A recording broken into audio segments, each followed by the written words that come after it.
7, and we're in verses 24 through 37. So 24 through the end of the chapter, and we're going to see two miracles that Jesus performs this morning. But let me ask you a question first. And it's interesting, we were just talking about this morning. My brother, who's younger than me by about 8 years, 7-8 years, is just kind of deciding in his youth that he's going to just travel the world. And so he was in Peru last year, and now he's in Norway. And so he's been having some issues with some traveling there with the transportation system. And so he's been hitchhiking all over Norway. And so he's walking a bunch. You know, he's like, I hiked 6 hours to the top of this mountain, and I'm walking. I hear about all this walking, and it just makes me tired thinking about walking that long. And then I was thinking, I went to the zoo. If you guys have been to the Ashboro Zoo before, that is like the most walking you're going to do in a day, probably, unless you set out just to walk a long distance. So have you guys ever been to the Ashboro Zoo, the zoo that's about an hour or so from here? So I took the girls there last month with a friend of theirs, and we walked the whole zoo. Like, you know, you got to see every single animal that exists in the zoo. And I walked 11,000 steps.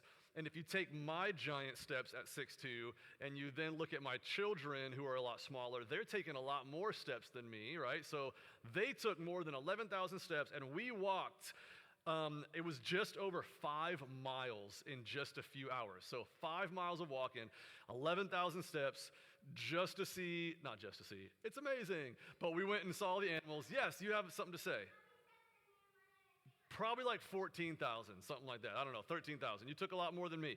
But here's what we see in our passage this morning. All right, in our passage this morning, we see Jesus take off with his disciples and journey over 100 miles out of the way of where he was going really next for these very intentional encounters that he had with this woman and this man who he ended up healing. And so he walks, they say about 125 miles, but it's uncharted territory for him and his disciples. In fact, up to this point and beyond this, we don't see any documentation of Jesus leaving the territory of Israel at all. Like, this is the only time he actually steps out into Gentile territory, and then he does the rest of his ministry again around the Sea of Galilee and in Jerusalem. And so this is, at least what we have in Scripture, the only time he ventures out of Israel. So let's read. We're going to break it up into two sections. So we're going to read 24 through 30. So kids, if you have your journals, go ahead and open to Mark 7, verse 24, and we're going to go down through 30 together, and then we're going to talk about how he heals the daughter of this woman. So, Mark 7, 24. From there he arose and went away to the region of Tyre and Sidon, and he entered a house and did not want anyone to know, yet he could not be hidden. But immediately a woman whose little daughter had an unclean spirit heard of him and came and fell down at his feet. Now the woman was a Gentile, a Syrophoenician by birth, and she begged him to cast the demon out of her daughter.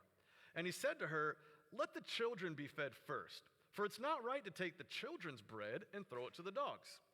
But she answered him, "Yes, Lord, yet even the dogs under the table eat the children's crumbs." And he said to her, "For this statement you may go your way. The demon has left your daughter." And she went home and found the child lying in bed and the demon gone. So here's our first point, all right, the adult point and the kid point. The first point, adults, is that Jesus goes to great lengths to reach people. Jesus goes to great lengths to reach people. This is in verse 24. Kids, you can write in your notes if you want to take notes. Just write, Jesus walked really far, okay? Jesus walked really far. So those are our points for point one. We'll leave it up there for now. So he starts his journey by traveling to Tyre and Sidon, the region of Tyre and Sidon. The understanding is that he would have started in Tyre, because then it says that he goes through Sidon to get back to the Decapolis in our next passage. Tyre would have been about a 35-mile walk from where he was. At least his last known location was Gennesaret. And so from there to Tyre was about 35 miles that he would have walked. Again, the only recorded journey of him venturing outside the borders of Israel, which is pretty interesting because it appears that he was seeking some sort of rest again. Right? It says that he went away and he entered a house and did not want anyone to know. So it would seem like He had before tried to seek some rest. Now maybe if I just get out of Israel, I can go seek some rest. Because surely in the Gentile, now obviously he's omniscient and he knew what was going to happen, but he's seeking rest. He's going somewhere to rest. He enters this undisclosed location, this house that he comes to, hoping that no one's going to find him. But because of the spread of his fame, the word of mouth, the spread of all the things he had been doing and saying, this was near impossible and would continue to be near impossible all the way up until he gets arrested. So people find out that he's there. And I don't want to breeze past this part of the passage, verse 24, because there's a really important thing that Jesus is doing here. In a commentary that I was reading this week, here's what the author said of Jesus' journey up to Tyre. The commentator said, from a socio-religious perspective, Jesus' visit to Tyre universalizes the concept of Messiah in terms of geography, ethnicity, gender, and religion in a way entirely unprecedented in Judaism. In other words, when Jesus traveled to Tyre and encountered this woman, everything that was acceptable for this rabbi to be doing and who he was to talk to and interact with, he was breaking all of these barriers all at one time. So he's making this huge statement by crossing these boundaries. And this particular region in general, Tyre, has a long history of opposition with Israel. It goes all the way back to Queen Jezebel, if you're familiar with the story of Queen Jezebel in 1 Kings 16. But there's opposition, there's war, and there's hatred amongst these groups of people. So much like the Samaritans, these were a people that were strongly, let's not say hate, okay? We don't say hate. They are strongly disliked by the Jewish people, right? That's not a good word in our house. You guys allowed to say the word hate? That's not a good word. We don't say hate, okay. They dislike each other, all right? So that's what he does. He goes long distances, crosses these boundaries, and does things that were not acceptable for a Jewish rabbi especially, but even just a Jew to do. So he goes a really long way. He goes a far distance. He walks a really long way. That's the first thing we see. But then, even more important is what we see throughout the rest of that passage. And these 2 points on point 2 are just the same, all right? There's no adult and there's no kid because they're understandable for both. But it's just that Jesus is for everyone, okay? Jesus is for everyone. So as soon as Jesus gets there to this house and people find out he's there, this woman shows up. She shows up, and she's referred to by Mark as Syrophoenician. Really what that just means is that she was from Phoenicia, which is a Roman province of Syria. So Phoenicia is just a province in Syria. Put them together, Syria, Syrophoenicia, Phoenician, okay? So that's why that's what he calls her.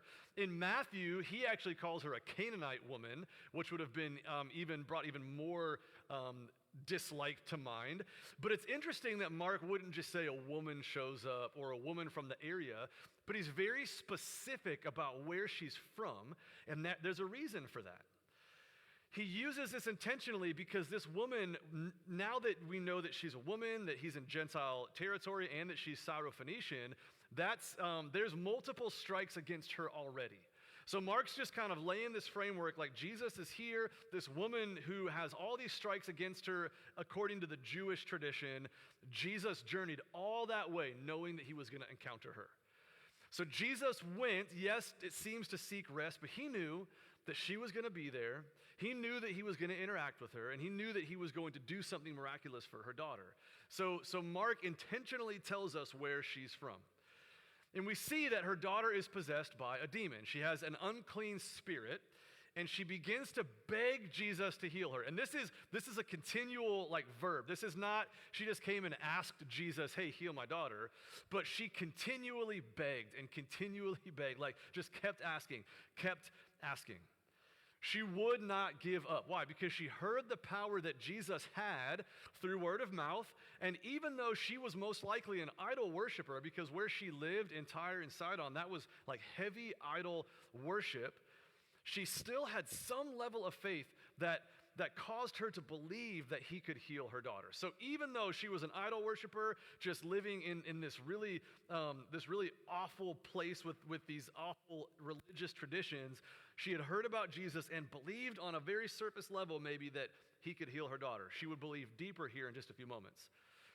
So let's look at this exchange that they have, all right? So in response to her begging, we can kind of confuse what Jesus says here sometimes, but in response to the begging, here's what Jesus says. He says, let the children be fed first, because you wouldn't want to give the children's bread to the dogs, okay? So let me ask you this, kids. Do any of you have pets? Do you have dogs? Do you guys have any dogs, okay? Do you ever, sneak your dog some food under the table, like when you're not supposed to? Like maybe you're eating something and, oh, you do?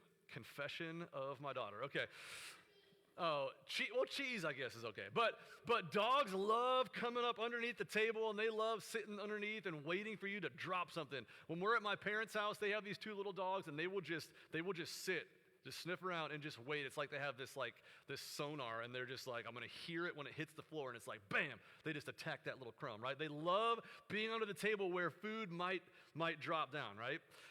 So the children, in this statement, the children is referring to the Jewish people, right? That's the reference. So let the children be fed first. Let the Jewish people be fed first, Jesus says. It wouldn't be right to take their food and throw it to the dogs. And we're going to talk about what he means by dogs here in a minute.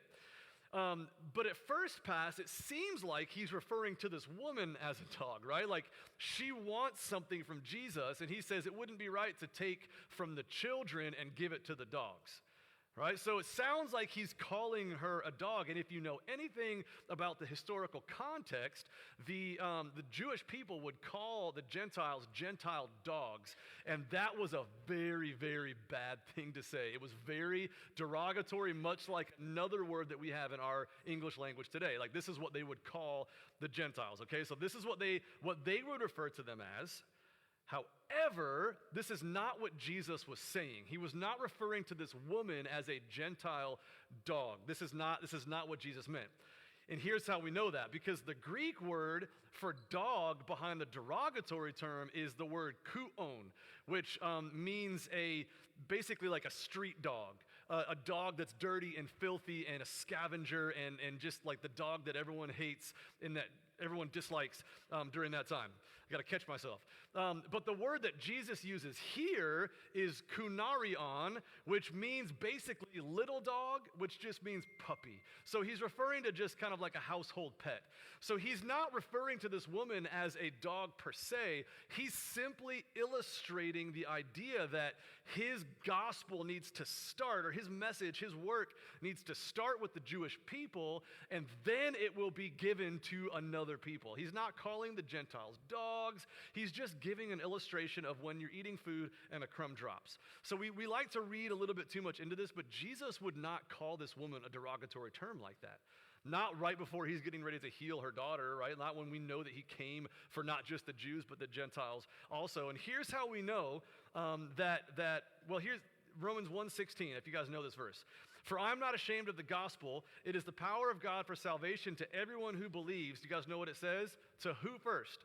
To the Jew first, and also to the Greek. That's what it says in Romans 1:16. To the Jew first, and also to the Greek. Okay, so all this talk about Jews first, why? Because the Jews were the first, they were the front line of the mission of Jesus. That was like round one. We've got to get the Jews to be on board with the mission of Jesus, because they would become God's primary torch carrier as the mission would go out from Israel, would go out from Jerusalem. And as we see the church being planted and formed and spreading throughout the world, it all started with a group of men and women that were Jewish. And so Jesus says, hey, my primary mission is the Jews, the people of God, but it's going to extend out from there. Which is why when we see her response, she understands what Jesus is saying, which is interesting, but she says, yes, I get it. I know that there's got to be we're not going to forsake the children first, but she says, even the dogs get a crumb every now and then. Basically, she's saying, I understand, I know that there's a people that you kind of came for, but I just want a little taste. I just want a little bit of Jesus. I'll take a crumb. A crumb would be enough. And so she understands. She doesn't argue with him. She shows her understanding of her position before Jesus. And she's like, look, I know that I'm not a Jew. I know that I'm not in the Jewish people, tradition, religion, all of that, but I'll just take any crumb that's left over. I'll take anything you have to offer. Any little bit of Jesus. She just wants a little bit, a little taste. And that little bit of faith, led her to seeing Jesus do something miraculous, right? That boldness in responding, Jesus looks at her and he says, for this statement, right? For this statement that proves that you understand, your daughter is made well. And Jesus sees her desperation. Jesus sees her faith. Jesus sees her boldness. He sees all of this. And the crazy thing about this story is that from across town, like he's not present with her daughter, somewhere across town, somewhere else at another location, Jesus is able to, you think about these things, like you read these stories, and if you stop to pause and really think about it, the fact that Jesus could be in one place and then this lady's daughter is in another place and the demon leaves her because somehow in the spirit world that we can't see, Jesus has the authority to speak even at a distance and cause something like that to happen. So he sees this woman's faith. He speaks and tells her, because of that, your daughter is made well. I mean, it's unbelievable when you think about that she's not present, but there, and Jesus still is able to speak into the spirit world and send a demon fleeing. Like, that's unbelievable that he's able to do that. So she goes home and finds her daughter made well, laying in bed, resting. I mean, that's like next level power of God that we see in Jesus here. So let's talk about this just briefly and then get to the next story. So this woman has 3 strikes against her, at least in the eyes of the Jews: her gender, her ethnicity, and where she came from. These are 3 strikes right off the bat. Yet Jesus traveled intentionally, walked 35 miles because he knew that he was going to encounter her. He went almost as if he was going to do it on purpose. Like, I'm going because I know I'm going to meet this woman, and I'm going to teach all of my disciples a huge lesson on why I came to this earth, that it's not just for the Jewish people. And he's already done that a little bit here and there. He's already dealt with some other people. But he leaves the territory of Israel, travels to this Gentile region filled with pagan idolatry, and he goes to preach the gospel and show them the power of God. And so we see this story, and we see Jesus going, and we see him breaking all of these barriers and these, going across these boundaries and cultural norms and all of these things. And so I think right up front, we have to ask ourselves this question of, how far am I willing to go to take the gospel to someone? And it could be geographically, like it could be like I have family that has done that, and they are doing that in other parts of the world. They've gone literally geographically somewhere else to carry the gospel. But it doesn't have to be geographically. We can take this, and while Mark is obviously telling us a story, a narrative of what happened at this time, in this location, we can take these and we can pull some application out. And I think we can take it even into a kind of a figurative thing. Like, how far am I willing to go? Like, how much work am I willing to put in to reach my coworker with the gospel? How much work am I willing to put in to reach my neighbor with the gospel? Am I gonna take them out to lunch? Am I gonna invite them into my home? And as Christ followers, we're called to have the mind of Christ, right? As we are believers and we're growing and we're being fashioned into the image of God, in the image of Christ, part of that is that we have the mind of Christ and we think like Christ. And so the mind of Christ is one that will go to the far reaches of the earth to encounter someone that needs him, right? The mind of Christ is one that will leave the 99 and go look for the one. The mind of Christ is the one that sacrificed everything to bring humanity to himself. So we have the mind of Christ. How much sacrifice do we have in us?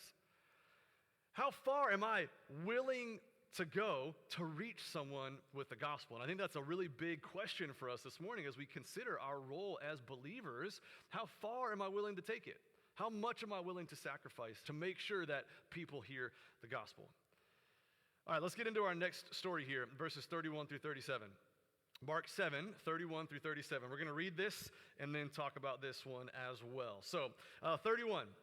So after the woman finds the child lying with the demon gone, it says that Jesus returned from the region of Tyre, but went through Sidon to the Sea of Galilee in the region of the Decapolis. Now pause there real quick.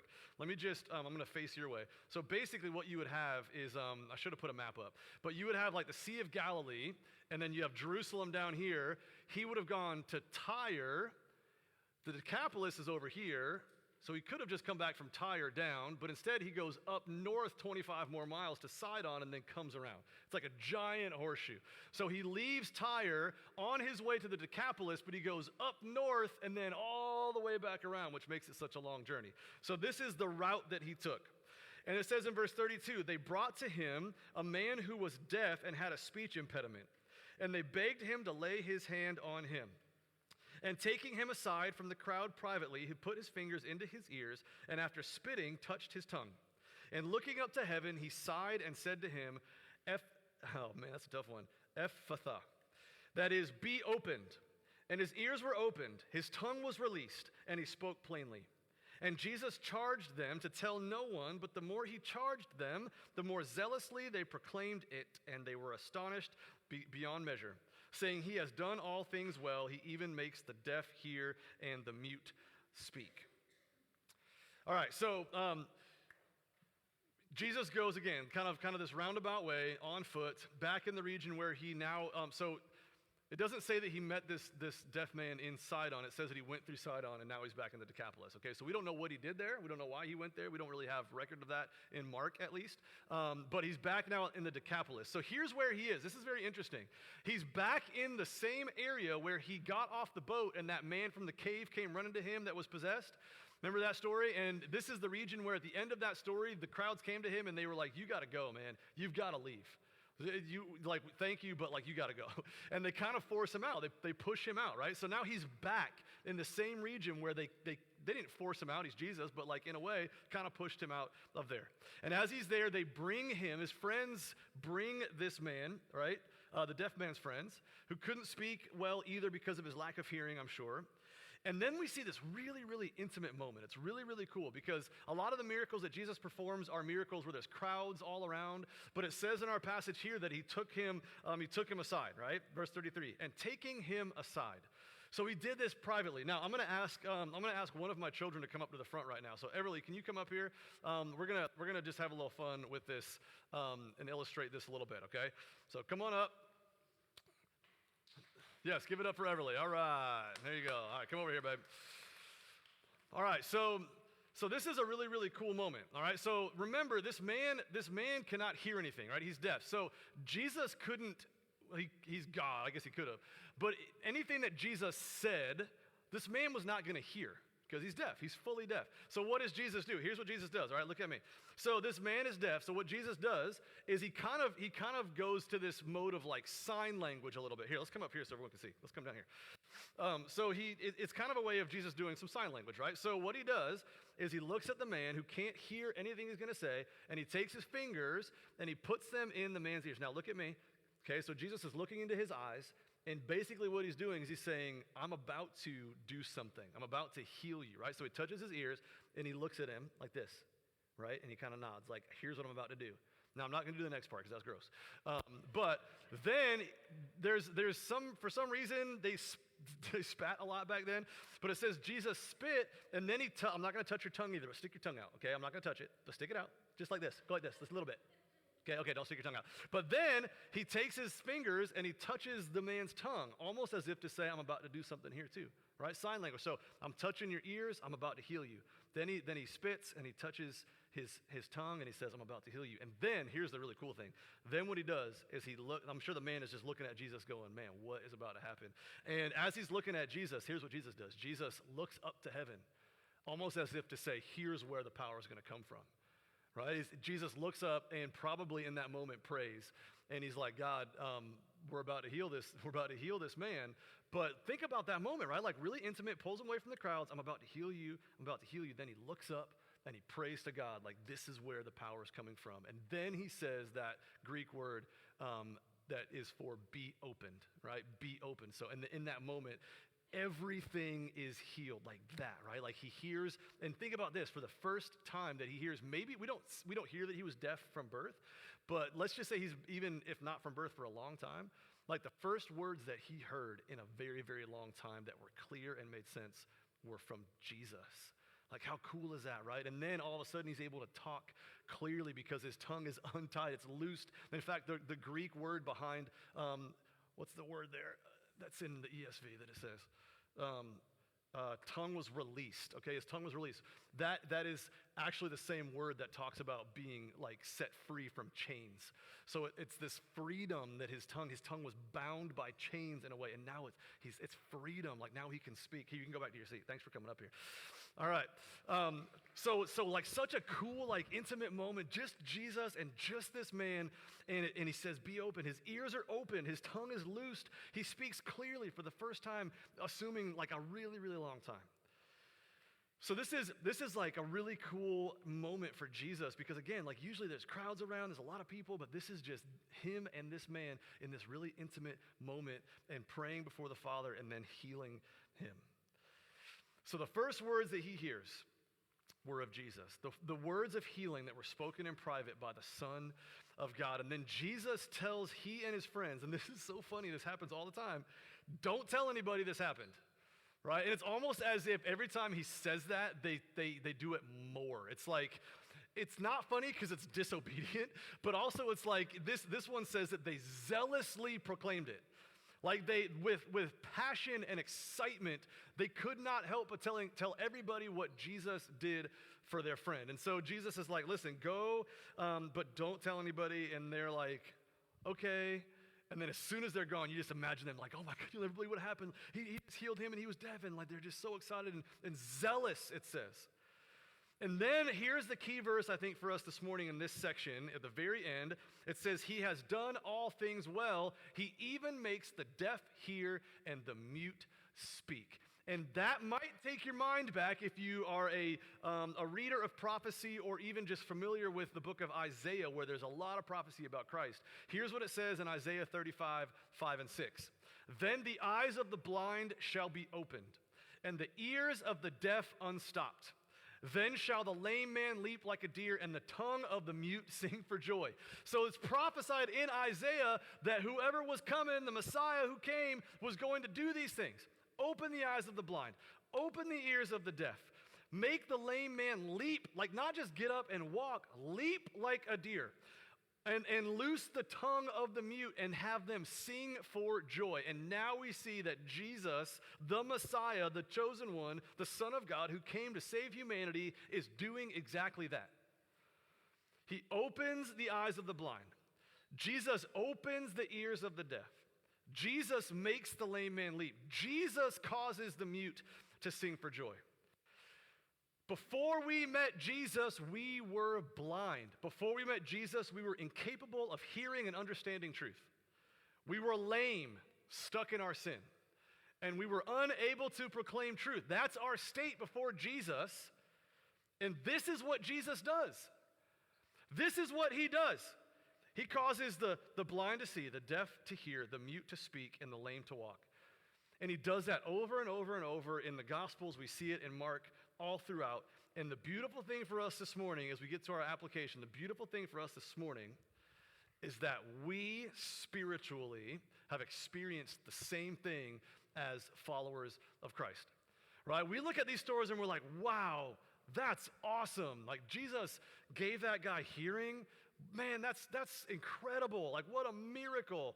And we look at these stories and we kind of pull ourselves out of it and like, that's great, that happened along. And what we miss oftentimes is that we were that man, right? Like we were deaf, we were blind, and spiritually speaking, Jesus performed the same miracle in our lives. He did the same thing for us. And if he hasn't, my prayer every week, like I said last week, is that you wouldn't leave here without allowing him to do it for you. Right? Jesus will go to the ends of the earth to reach people. He'll go to the ends of the earth. He did, right? Well, not really the ends of the earth. But he went to the far reaches of that region, let's say. Today he goes to the far ends of the earth, right? Because he has the church, missionaries, evangelists. Jesus will break cultural barriers to reach people. Jesus will go to the cross to reach people. There is nothing that can stop Jesus. Nothing is going to hinder his mission. And the beauty of this message this morning is that there is no one that he will not go after. That was a double negative. He will go after everyone. Like there's nobody that's outside of the scope of Jesus wanting to reach with the cross, with his death and resurrection so that they can be included in the plan of salvation. He wants that all would hear truth, ears opened. He wants that all would be given sight into the true nature of the gospel. Everybody. And there's so much of the spiritual application that comes out of this passage this morning. I mean, how many people currently are walking this earth that are still deaf, blind, let me just say it all, mute and lame, okay? Like all four of them. How many people are still in that state that we know? How many people across the world, like billions of people, are still in that state? In our country, in our state, in our cities, spiritually blind and deaf to the truths of Scripture. How many people are still walking in darkness? How many people out there are still walking in darkness and don't know, haven't been exposed to the beauty of light, of life, of freedom, of the gospel of Jesus Christ, of then the beauty of community and fellowship in a local church? Like there's so much that they're missing out on. And it's not just missing out now, but one day, it's in eternity, like missing out on forever in a really, really, really sad way. How many in this room maybe are lost? And,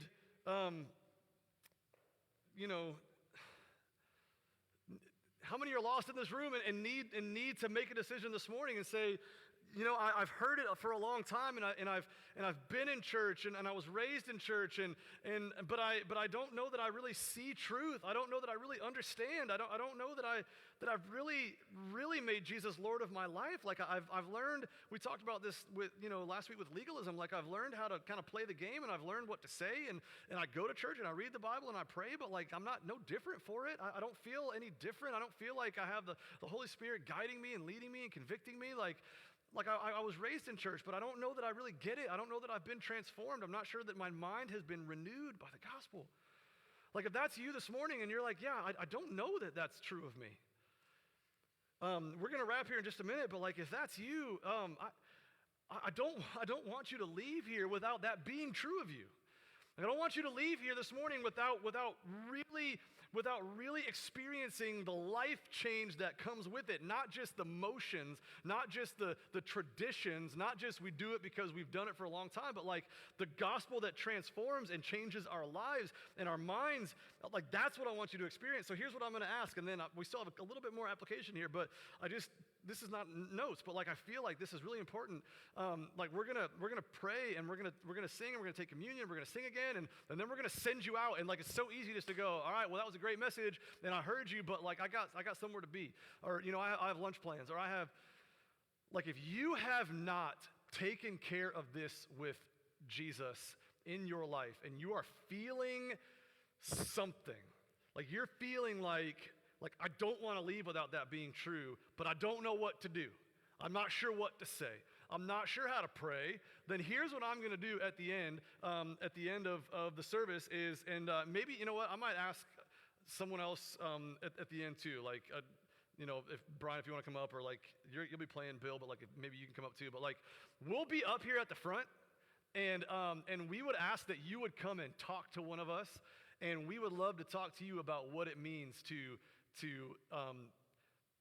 become a Christian, like to follow Jesus, to bend the knee and make Jesus Lord of your life, and to say yes to the sacrifice, and yes to being changed and transformed, and being free of sin, and free of blindness, and free of deafness, and like free of all these things that we see Jesus healing these people of. If you want to be free of all that, like that's what Jesus does. So I'll be down here in the front after. Okay, and Tyler will send you out, hey, have a great week, but I'm going to be down here. And we'll have a couple other people down here. So do not leave without talking to someone, at least like asking the questions. All right, let's go back to application. Okay, I think that's really important. So how many also, not just in this room, but like how many are lost out there that need us in this room to go after them? So if we're in this room this morning, and we claim to be Christians, which I believe a lot of us are, then, and we've talked about this, but like we're left on this earth really for one purpose, right? And it's got some layers, but really it's the Great Commission, right? Go make disciples. And now, of course, there are other things that we are called to do as human beings and as believers, but like the main thing is to carry the torch of the gospel to a lost and dying world. That's our calling if you call yourself a Christian. That's what you're meant to do. That's your purpose, right? What's my purpose? Well, I'll tell you what your main purpose is. It's to carry the gospel to a dark and lost world. So how many people out there need us to do something that might be a little uncomfortable, right? We might be really uncomfortable going after them. But that's what we're called to do, and so we have to do the hard things. We have to go the long distances. We have to put in the work, right? Jesus walks 120 miles out of his way to reach these people.